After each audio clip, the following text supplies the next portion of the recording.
Menjadi virus hari ini kita adalah ada dua hal penting, yaitu yang pertama adalah tentang salah satu ajaran yang bernama Salafi Wahabi. Ini menjadi virus. Mengapa menjadi virus? Saya katakan menjadi virus. Saya kebetulan tenaga ahli pencegahan radikalisme, ekstremisme, terorisme di Mabes Polri. Saya melekat bekerja sehari-hari dengan Densus 88. Dan saya harus mengakui jati diri saya karena apa yang akan saya sampaikan ini adalah data-data dari temuan saya ketika saya berhadapan langsung dengan teroris-teroris yang baru ditangkap. Saya harus akui. Dan saya punya data berdasarkan pengalaman saya ketika saya bertatap muka dengan mereka. Saya pastikan 100% teroris yang ditangkap oleh Densus 88 berfaham Salafi Wahabi. Saya pastikan itu. Kalau ada yang mau bantah, silakan datanya ke saya. Jadi kalau kemudian ajaran-ajaran Salafi Wahabi mengharamkan maulidah, mereka melarang tahlilan, mereka melarang haul, teroris yang ditangkap oleh Densus 88 juga melarang hal yang sama. Perbedaannya di mana?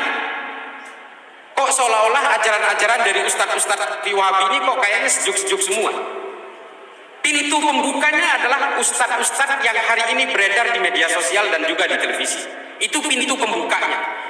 Produk terakhirnya itu adalah mereka yang bergabung dengan kelompok-kelompok teror yang bernama JI, JAD, JAK, JAT, JAS, MMI, MIT, MIB, NII, Khilafatul Muslimin. Saya 5 tahun di Amerika khusus mempelajari pergerakan-pergerakan kelompok radikal ini. Saya tinggal di Amerika, saya hidup di Amerika, saya belajar Islam di Amerika. Kalau dibilang perbedaan, ini kan perbedaan pendapat. Nggak ada syirik ya syirik, nggak ada perbedaan pendapat syirik. Orang nyembah kubur kok dibilang perbedaan pendapat? Syirik. Orang pakai jimat, perbedaan, nggak ada perbedaan pendapat. Jimat syirik. Nabi bersabda, Inna ruqa wa tamaima wa tiwalata syirkun. Ruqya, jimat, tangkal syirik.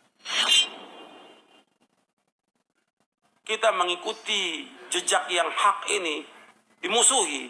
Yang pertama kali tidak senang dengan dakwah ini siapa? Iblis, laknatullah alaih. Gak senang iblis. Dengan dakwah tauhid gak senang iblis. Dengan dakwah mengajak orang pada sunnah, iblis gak senang. Kemudian setelah itu iblis, dia gak mau sendiri. Dia mesti membisikkan kepada siapa? Wali-walinya. Maka sering ada kan disebutkan wali-wali syaitan. Karena ada dua, Allah menyebutkan dalam Al-Quran, ada wali Allah, ada wali apa? Setan, wali setan. Nah, wali setan dari tokoh-tokoh ini nggak mau dia terima dakwah ini. Ini dakwah menyesatkan umat. Di mana menyesatkannya? Orang kita ngajak kepada tauhid kok, melarang orang berbuat syirik. Makhluk ini, semua makhluk ini nggak punya apa-apa, nggak bisa memberikan manfaat, nggak bisa menolak bahaya seluruh makhluk. Siapapun dia orangnya, hatta Nabi Muhammad SAW. Tidak bisa memberikan manfaat. Tidak bisa menolak bahaya. Tidak bisa. Allah yang mengatakan dalam Al-Quran demikian. Yang bisa memberikan manfaat hanya satu. Siapa? Hanya Allah. Nggak ada yang bisa mendatangkan bencana kecuali Allah. Nggak ada yang bisa menghilangkan bencana dan musibah kecuali hanya Allah. Wajib kita yakin sebagai orang beriman. Makanya ketika kita mendakwakan dakwah ini dakwah yang benar. Shiratal mustaqim. Dituduh apa? Dituduh keras. Di mananya yang keras? Di mana yang keras? Ayatnya, Quran ini keras? Atau nabinya SAW? Nabi Muhammad SAW. Nabi yang paling sayang. Justru Nabi terus yang malah menjelaskan kepada umat ini agar umat ini mentauhidkan Allah, menjauhkan syirik. Ini dakwah yang paling hak. Dakwah yang hak, dakwah yang benar. Dakwah yang lurus. Dakwah kasih sayang. Jadi jangan mau kita dibilang keras. Saya tanya dong, di mana kerasnya? Kalau suara saya keras, kalau saya pelan, nggak ada yang dengar dong suaranya. Bapak-bapak, ibu-ibu, nggak ada yang dengar suaranya. Harus keras supaya apa? Supaya orang dengar dakwah ini, supaya sampai dakwah ini kepada umat. Nabi SAW kalau khutbah keras, matanya merah Nabi SAW, supaya orang dengar dakwah ini. Isi dari Quran semuanya jelas benar. Al-Quran ini semuanya Yang didakwakan Nabi semuanya benar. Kenapa dibilang keras? Kalau ini bukan bisikan syaitan, siapa lagi bisikan siapa lagi? Ini bisikan syaitan untuk menuduh apa? Dakwah yang hak ini dituduh dengan apa? Keras. Dakwah tauhid itu keras. Dakwah mengajak orang kepada sunnah, melarang bid'ah dikatakan keras. Jadi kita mau biarkan umat mengerjakan syirik? Kesian. Kita mau biarkan umat mengerjakan bid'ah? Ancamannya apa? Neraka. Syirik, ambil neraka. Bid'ah juga ancaman neraka. Yang bersabda Rasulullah SAW. Ini bukan main-main ini. Jadi orang ketika dia menuduh kita tanya kenapa anda menuduh? Kenapa? Di mana alasan itu? Kalau dibilang perbedaan pendapat, ini kan perbedaan pendapat. Nggak ada syirik ya syirik, nggak ada perbedaan pendapat syirik. Orang nyimak kubur kok dibilang perbedaan pendapat? Syirik. Orang pakai jimat, perbedaan nggak ada perbedaan pendapat. Jimat syirik. Sebab Nabi bersabda, Inna ruqa wa tamaima wa tiwalata syirkun. Ruqya, jimat, tangkal syirik. Hadis sahih.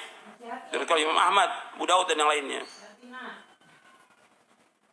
Kalau ada perbedaan pendapat, kata Allah apa? Allah telah menjelaskan solusinya ketika ada perbedaan pendapat. Di dalam surah An-Nisa, surah 4 ayat 59.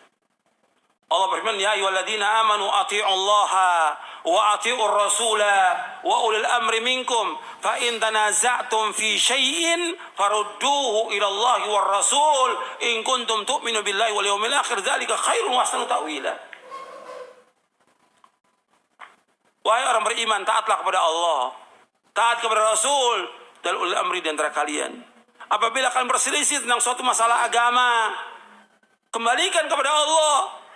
Kembali kepada Rasul. Kembali kepada Allah kemana? Al-Quran. Kembali kepada Rasul? Kepada sunnah. Allah menyebutkan dalam ayat ini, perhatikan. فَإِن تَنَازَعْتُمْ فِي شَيْءٍ فَرُدُّوهُ إِلَى اللَّهِ وَالرَّسُولِ إِن كُنتُمْ تُؤْمِنُونَ بِاللَّهِ وَالْيَوْمِ الْآخِرِ ذَلِكَ خَيْرٌ وَأَحْسَنُ تَأْوِيلًا. Jika kalian berselisih tentang suatu masalah agama, suatu kecil masalah agama ini, kembalikan kepada Allah. Kembalikan kepada Al-Quran. Kembalikan kepada Rasul, kembalikan kepada sunnah. Jika kalian beriman kepada Allah dan hari akhir, yang demikian yang paling baik dan sebaik-baik akibatnya. Jadi di sini antum perhatikan, Allah menyuruh untuk kembalikan. Kalau ada perselisihan, kembalikan.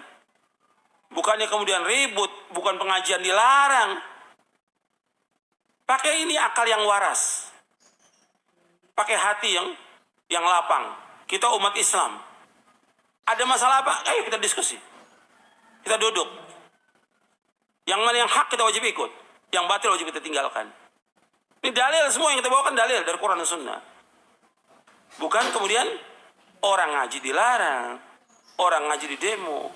Yang ke gereja nggak diapa-apakan. Ini kan kebodohan. Orang ke gereja, orang berbuat kesyirikan kepada Allah nggak dilarang.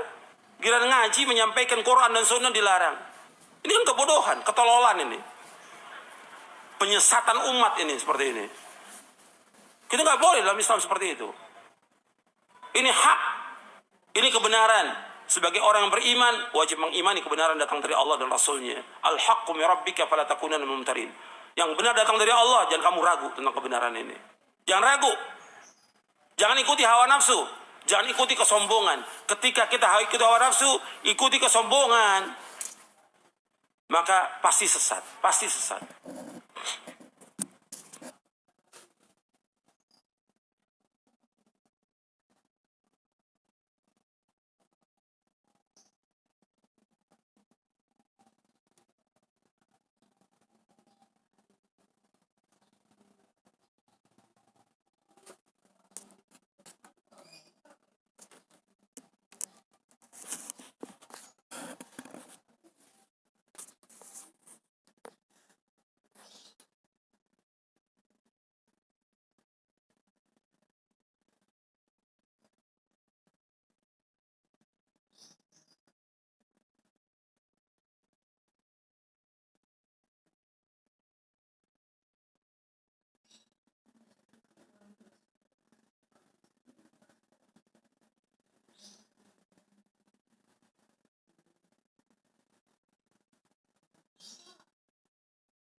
Kalau